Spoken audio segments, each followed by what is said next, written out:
Oi pessoal, tudo bem? Espero que esteja tudo nos conformes com você, com sua família. E trago minha saudação em Cristo Jesus a todos. Quero prosseguir falando aqui no tema O Divino Pastor, baseado aqui no Salmos 23.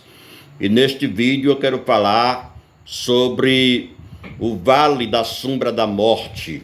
Vamos ao versículo 4. Verso 4 diz assim: Ainda que eu andasse pelo vale da sombra da morte, não temeria mal algum. Só até aí. Olha, primeiro a Bíblia deixa claro, Davi deixa claro, que ele não andou neste vale, o vale da sombra da morte. Ele diz: ainda que eu andasse pelo vale da sombra da morte, não temeria mal algum. Olha, o que vem a ser este vale? Existem muitos vales na Bíblia, né? Existe até quem traga uma interpretação no âmbito espiritual sobre este vale da sombra da morte. Eu não quero levar para o lado espiritual, eu quero trazer aqui, aplicar aqui a interpretação mesmo no âmbito físico, geográfico, ok? Existia muitos vales naquela região de Israel, né? E um vale pode ser um caminho estreito em um terreno baixo cercado de montanhas. Isso é um vale. Mas existe, pelo soar das palavras aqui do salmista, está falando de algo mais perigoso. Então, pode ser que ele esteja falando de um vale em que de um lado está uma parede montanhosa, está montanhas, e do outro lado está abismo. E é perigo por todos os lados, né? Porque do lado da montanha pode cair algo lá de cima e trazer dano para quem vai caminhando por ali. E do lado do abismo existe, além do caminho ser estreito, há lugares escorregadios, existe pedregulhos, né? E que pode trazer assim perigo de escorregar e cair naquele abismo. Então, dá para ver que é um vale, é um lugar perigoso, é um lugar muito perigoso, né? E existe também quem diga que este vale era um vale sombrio, é um caminho estreito em que os pastores tinham que passar, muitos pastores tinham que passar para o outro lado com suas ovelhas, em busca de novos pastos. Então existem algumas colocações, mas não existe exatamente o que significa o Vale da Sombra da Morte. Dentro da ideia que eu trago de montanhas de um lado, abismo do outro, a palavra sombra da morte, pois a palavra sombra não é exatamente morte, mas é uma figura. O perigo que há nesse vale traz assim uma figura de morte, de mortandade, e por isso a expressão sombra da morte, né? Então,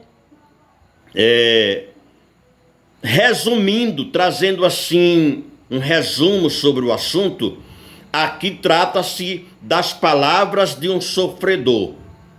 Isso mesmo, Davi era perito em sofrimento, Davi era experiente em sofrimento.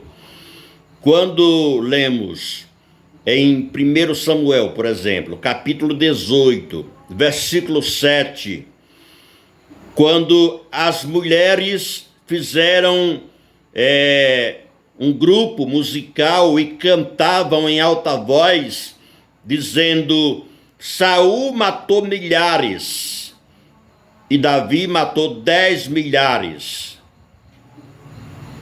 Matou ou feriu, depende aí da versão da sua Bíblia, né? Mas a realidade é que matou mesmo, né? Então, quando as mulheres cantavam dizendo isso, Saul ficou enfurecido. Ele ficou possuído por um espírito de inveja, de ciúmes, porque as mulheres diziam que ele matou milhares, mas que Davi matou foi 10 milhares. E daí começou uma grande perseguição. Saul, o rei Saul, perseguindo a Davi.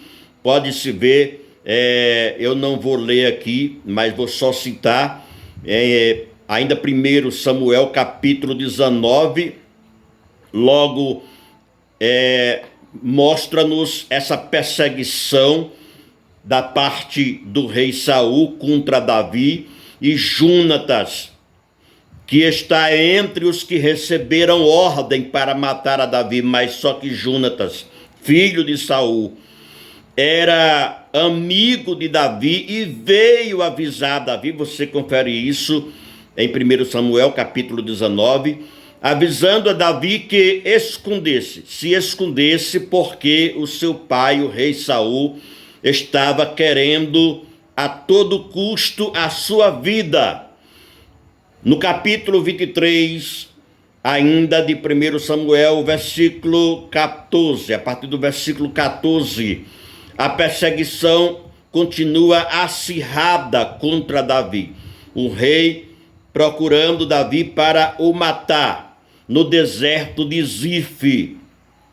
E aí, no capítulo 24, a partir do versículo 1, no deserto de Engedi, Saul continuava perseguindo a Davi para o matar. E Davi teve a chance de matar a Saul, até tirou a orla, cortou a orla do seu vestido, mas ele não fez isso. Ele disse: longe esteja eu de tocar no ungido do Senhor. E falou para Saul, você vê isso no capítulo 24 de 1 Samuel.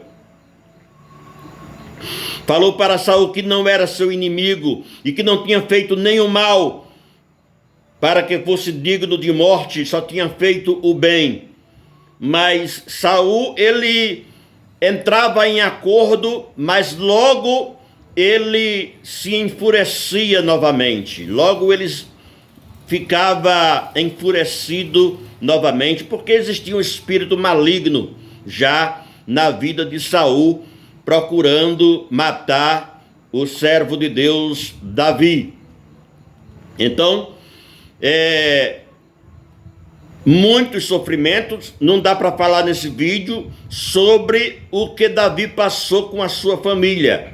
A família de Davi foi a família mais trabalhosa, mais difícil que já pôde existir. Para você ter uma ideia, em 2 Samuel, capítulo 13, versículos 10 ao 14, você pode ver ali que Aminon, filho de Davi, e Tamar, filha de Davi.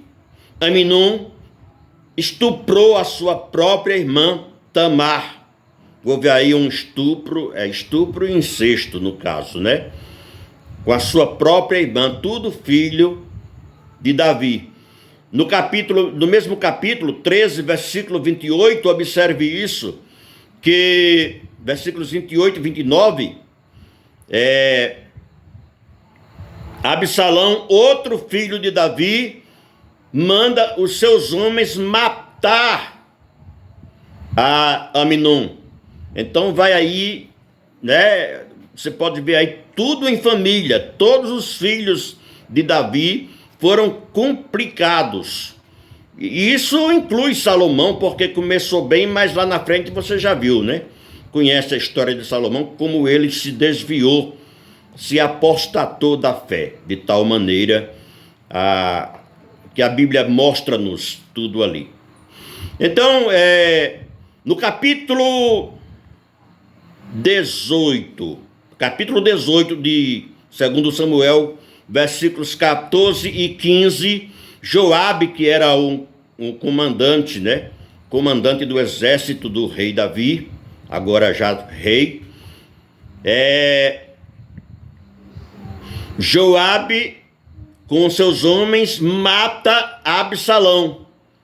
Vai aí sendo morto 2 filhos e uma filha estuprada, né? Mata Absalão. 2 Samuel, capítulo 18, versículos 14 e 15. Então, Davi era perito em sofrimento. Davi passou por muitas perseguições, calúnia, difamação, tantas e tantas coisas, tantos ventos, tantas tempestades, e ele aqui está expressando o seu sofrimento no Salmos 23. Ok? Deus abençoe e fale melhor ao seu coração em nome de Jesus.